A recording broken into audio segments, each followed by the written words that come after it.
Hello, I'm Dr. Heidi Horsley, Executive Director for the Open to Hope Foundation.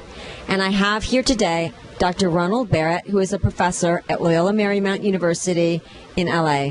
And Ron is going to talk to us about cultural diversity related to grief and loss. Ronald, how did you get into the field of cultural diversity?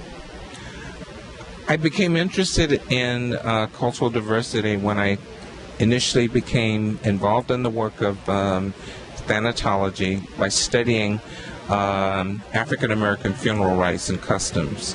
From that, my interest sort of broadened to looking at cultural differences and funeral customs, and then from that, it just broadened to looking at diversity in the field of death and dying. Part of my research is the documentation about rituals, and I have, I started out by looking at African Americans, and now it has broadened to looking at people of African descent, which I found that they have very common values and approaches to death rituals and end-of-life care.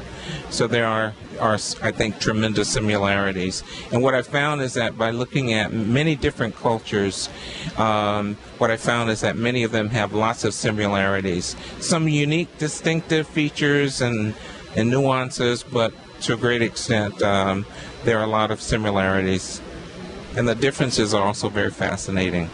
So what are some things people can do that are out there that are grieving to find hope again? Well, one of the richness about cultural diversity is that we can borrow aspects from rituals from other cultures, and we can use those aspects to create our own rituals of meaning around end-of-life care and around celebrating, the death of someone. And are there any specific rituals that you like, that you've heard about or read about or participated in?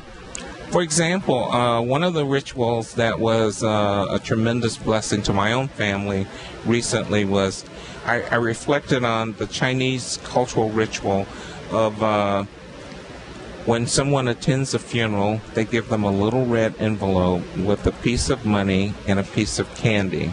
And the candy is to sweeten the bitterness of sorrow.